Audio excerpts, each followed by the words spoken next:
Hola, ¿qué tal amigos de todo el país? Muy bienvenidos a una nueva edición de CRA, el sentir del campo y la ciudad, del programa de televisión de Confederaciones Rurales Argentinas. Muy contentos en este febrero de tenerlos ahí del otro lado de la pantalla, de esta pantalla bien agropecuaria. Como siempre, renovamos la propuesta de mostrar lo que está sucediendo productivamente en la Argentina, hacer un recorrido a nivel gremial también y por supuesto hablarles de lo que sucede en el campo de nuestro país. Sin más preámbulo, vamos a conocer cuáles son los temas principales del programa del día de hoy. Intento de la industria lechera de bajar el precio de la leche al productor. El referente del peronismo y exdiputado Julio Bárbaro analiza la convulsionada actualidad política nacional. Cae la producción, stock y exportación de carne vacuna en la Argentina. Todo esto y mucho más en el programa de CRA, que nunca se toma vacaciones. Justificado por una baja en lo que hace los precios internacionales de los productos lácteos, la industria lechera de Argentina está intentando bajar el precio que finalmente se le paga al productor tambero por su litro de leche. Obviamente la producción primaria de Argentina salió en rechazo de este intento de disminuir el precio de los productores. De este tema nos habla el presidente de Carvap, Horacio Salaverry.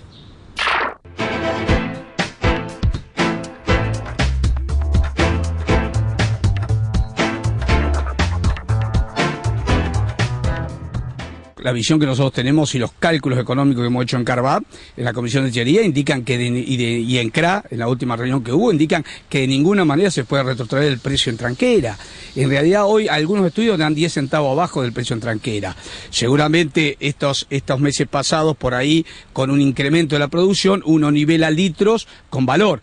Pero cuando la producción empieza a mermar, indudablemente esos costos fijos vuelven a subir y se vuelve a poner complicada la cuestión. Yo creo que es inaceptable en términos económicos para el productor que se le pueda bajar el precio. Algunos hablan de que el inconveniente está dado en las ventas internas, que habrían disminuido. Por otro lado, algunos hablan del aumento del consumo. Entonces no es muy claro lo que se manifiesta en ese sentido, ¿no? Lo que pasa es que ahora se quejan porque el precio internacional cayó a 2.500. Pero el precio internacional estaba en 5.000 hace 4 meses, donde deberíamos haber directamente aprovechado todo lo que es la exportación del tema lácteo. Sin embargo, no se aprovechó para fondear, para generar fondos anticíclicos y hemos quedado ahora en una situación muy compleja a nivel internacional también. Pero creo que a nuestro entender el nivel de consumo interno no había disminuido de la manera que se habla la industria como para reducir el precio en planchada en tranquera, ¿no? Además, aún así, un precio de 3.10, 3.20 o 3.30 hoy está siendo, no llega al 30% del valor al consumidor. Entonces, hay toda una cuestión al medio que no es una cuestión nuestra, pero algo aparece que si usted baja 10 centavos el precio del litro de leche, perfecto. Yo querría preguntar cuánto le va a bajar el consumidor. Pasa lo mismo con la carne lineal. Baja 2 pesos como bajó el otro día y no baja en el motor. Entonces, si en el comienzo, como en el trigo, en el comienzo de la producción primaria no está el problema, búsquenlo en otro lado.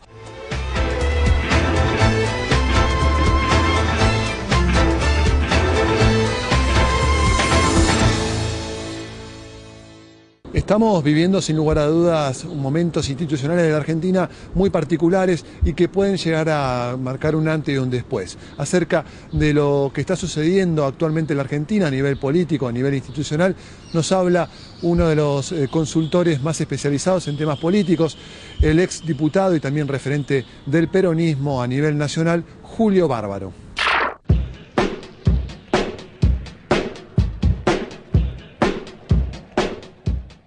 Es el fin de un gobierno que se creyó eterno. O sea, un gobierno muy poco democrático. Tanto es así que creó medios de comunicación, radio, televisión, diario propio, desde el poder. Eso quiere decir que usted se va a quedar para siempre, porque mañana viene Massa, Macri o Unen. ¿Quién va a pagar toda esa cantidad de periodismo obsecuente?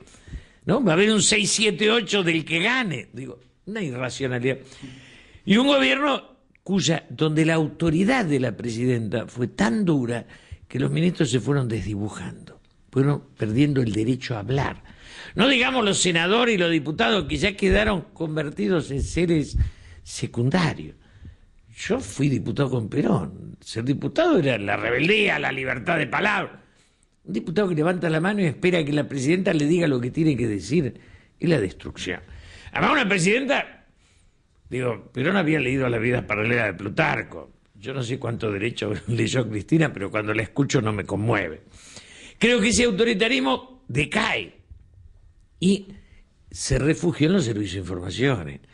Cuando la idea es que el otro es mi enemigo y no mi adversario, espiarlo es clave.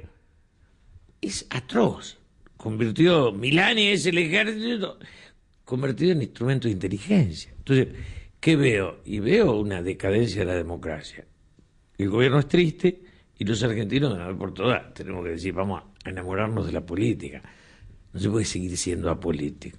Votamos a Menem y a Néstor Kirchner, a Cristina, que son personajes que cuando yo los paro al lado de Bachelet, de Tabaré, de Mujica, de Lula, de Piñera, de Sanguinetti, los míos quedan chicos. Digo, me parece que no tenemos derecho a tener un Papa y un Barenboim y los presidentes que tenemos. Es un desequilibrio. Es culpa de que la política no nos ocupamos de ella. Porque para mí los medios son de la oposición.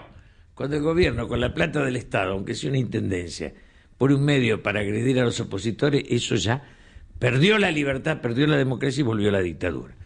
Yo creo que en el primer gobierno Néstor estuvo ahí, ya el de Cristina empezó para abajo, y cuando se sumaron los intrigantes, los Berbisky, los Carta Abierta, los Página 12, esta izquierda que tenemos nosotros, que de izquierda no tiene nada y de acomodo mucho, este gobierno degradó los derechos humanos, los convirtió en un tema menor, algo que respetábamos todos.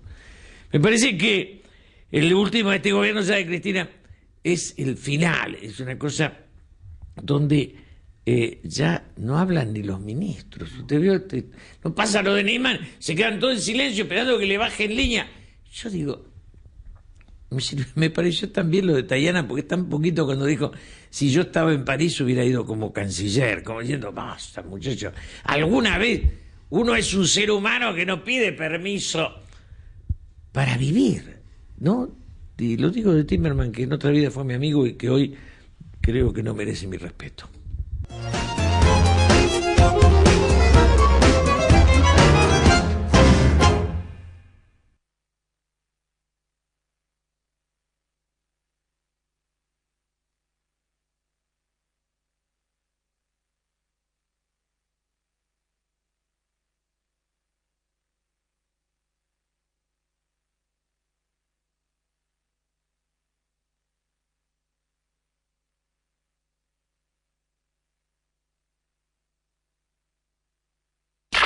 Días atrás, Confederaciones Rurales Argentinas presentó a la sociedad un informe lamentablemente bastante lapidario en lo que hace a producción ganadera, comparando lo que está sucediendo en la Argentina en cuanto a stock, producción y exportaciones y lo que está sucediendo con otros países líderes en materia ganadera. Todo esto en relación a estos últimos 7 años, es decir, desde 2007 a 2014. Acerca de los números que arrojó este informe ganadero, nos habla el economista jefe de CRA, Juan Cruz Reykeli.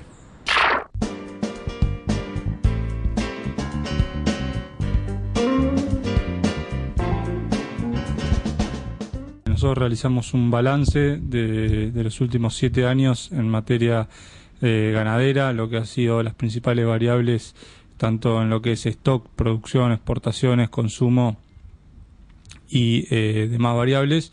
Y lo que hemos visto es que el stock ganadero ha caído fuertemente, ha tenido su pico hace 3 años atrás, cuando llevaba más del 25% de caída de stock. Luego el stock tuvo una cierta recuperación, pero se ha estancado en los últimos 2 años cerca de 51 millones de cabezas, lo que da una diferencia entre puntas de un 11%. Recordemos que Argentina a principios de los 90 tenía este mismo stock, con lo cual lo que revela es que la actividad sufre un estancamiento crónico y sobre todo se ha profundizado en estos últimos 7 años.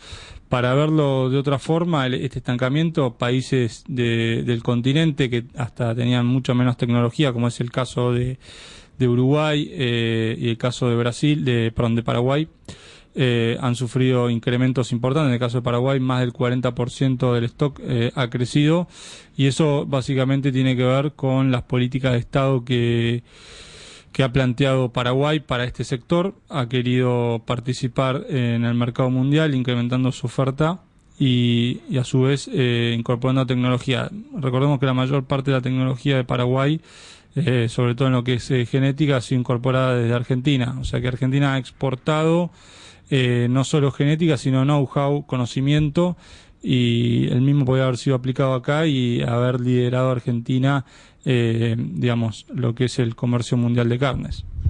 Y por otro lado, este informe también refleja una situación vinculada con la exportación y la gran pérdida que ha tenido Argentina. Alrededor del 60% menos se está exportando a nuestro país. ¿Qué sucede en otros países y por qué esta diferencia entre la gran pérdida de Argentina con otros países que siguen exportando cada vez más, por ejemplo? Bueno,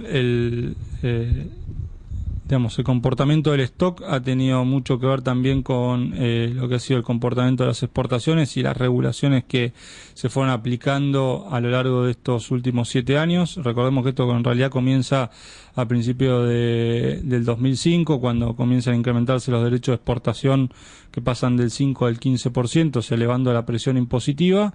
Y después comienza una serie de medidas para restringir las exportaciones. Se cierran las exportaciones en el 2006, se ponen precios máximos en Liniers, se aplica la ley de abastecimiento.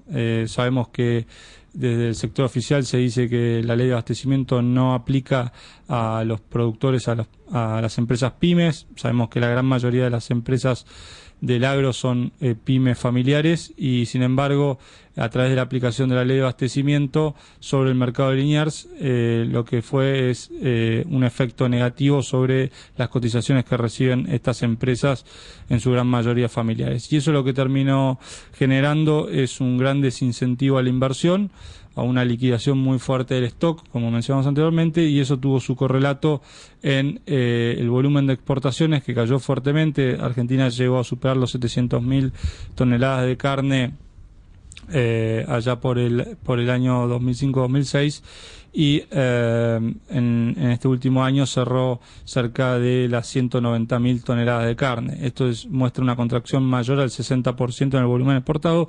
Esto fue muy bien aprovechado tanto por países como Brasil y en mayor medida por Uruguay y Paraguay, que han tenido un desempeño mucho más interesante básicamente por no padecer estas interferencias, por esta desnaturalización de lo que es el negocio ganadero, que es poner precios máximos, cerradas exportaciones, la famosa escuelita. Vemos que lo que ha redundado es en estos muy magros resultados para Argentina, que no solo ha afectado digamos, estas variables, sino que también ha afectado muchas variables sociales. Desde la pérdida de empleos, nosotros estimamos cerca de 25.000 entre lo que es la producción primaria y la industria, con el cierre de más de 135 frigoríficos, hasta cuestiones como de impacto en los consumidores. Digamos, todas estas políticas han redundado en precios muy elevados para los consumidores, ha tenido una volatilidad muy fuerte en determinados periodos, sobre todo luego de que se realizara esa liquidación artificial del stock, llevado básicamente por el cierre de las exportaciones, que hizo que luego, frente a determinadas señales, se gatillara un incremento de precio del consumidor que en los otros países que mencionamos anteriormente no lo han sufrido. Nosotros le estimamos en cerca de 15.000 millones de dólares lo que perdió Argentina por las restricciones a la exportación de carne, y eso equivale o supera a los vencimientos que tiene de deuda Argentina este año. O sea, los dólares que se tienen que hacer Argentina para afrontar sus compromisos de deuda externa de alguna forma equivalen a lo que fue perdiendo Argentina en materia de exportación y por lo tanto de ingreso de divisas.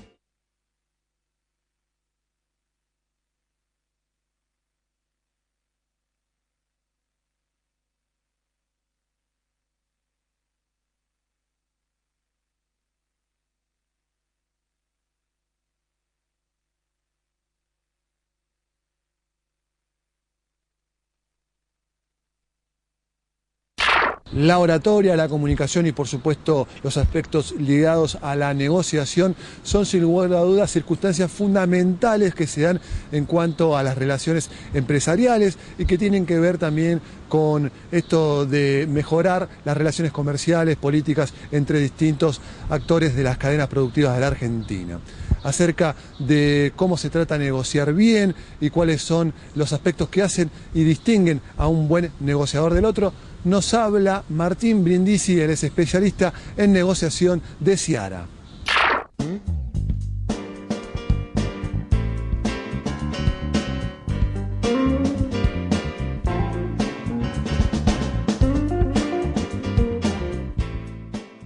¿Qué rol cumplen las negociaciones dentro de lo que es, vienen a ser las relaciones dirigenciales, empresariales? Bueno, ¿qué papel cumple la negociación o un buen negociador?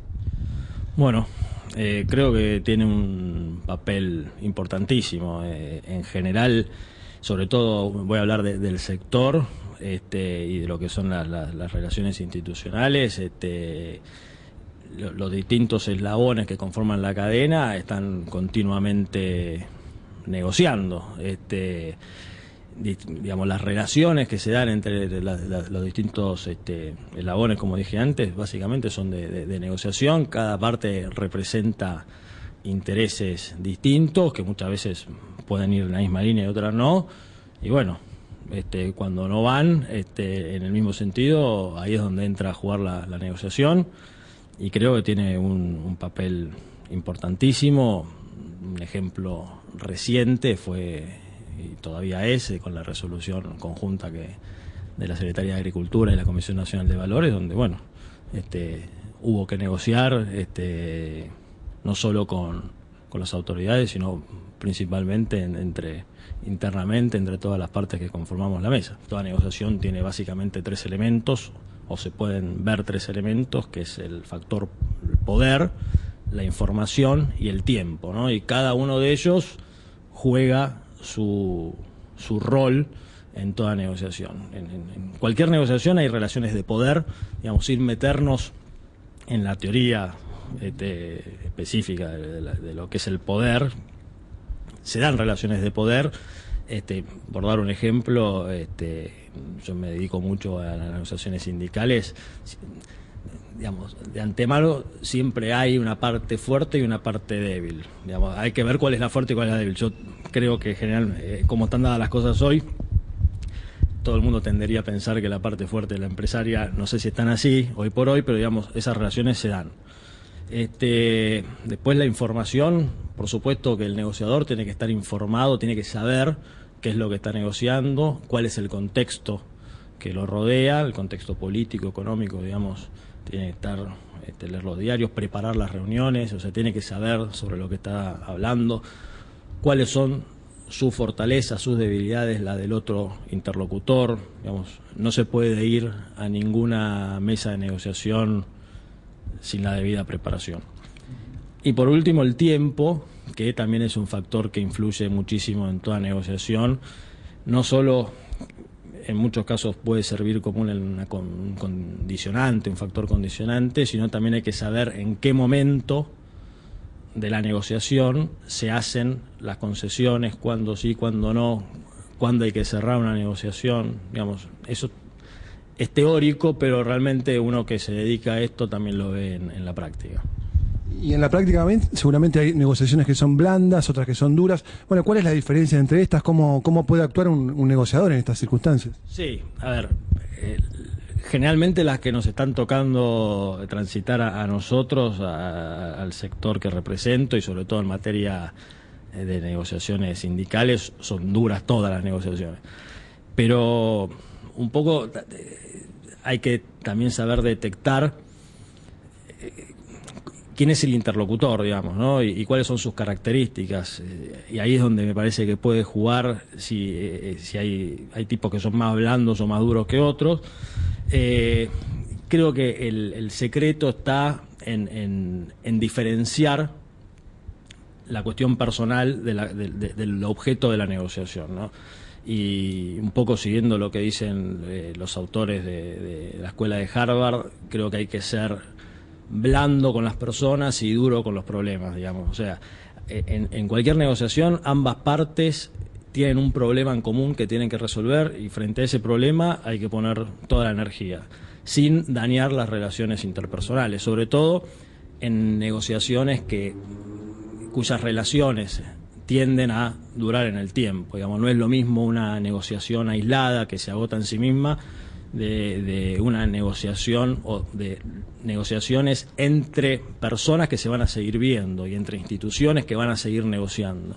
Creo que ahí hay que ser muy cuidadoso de mantener las relaciones y, como dije antes, de ser blando con las personas y duro con el problema.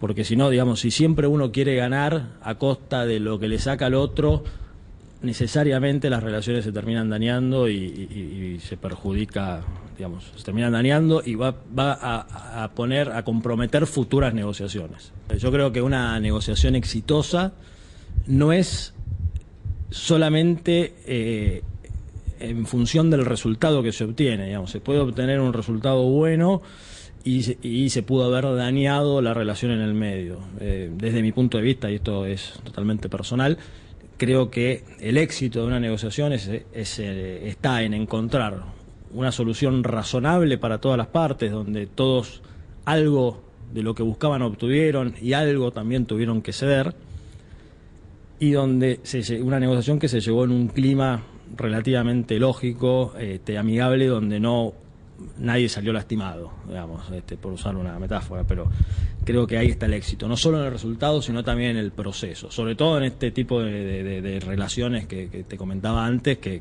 tienden a durar en el tiempo. Si siempre hay una parte que gana y la otra pierde, en algún momento eso se corta, que es lo que un poco del sector empresario entendemos que está pasando en los últimos años en las negociaciones gremiales. Digamos, la sensación que tienen los empresarios y que tenemos los que los representamos en las negociaciones es que siempre, digamos, vienen por todo y generalmente tienden a llevarse todo, y eso en algún momento se corta. No puede durar en el tiempo una relación de esas características. Creo que estamos llegando a ese punto.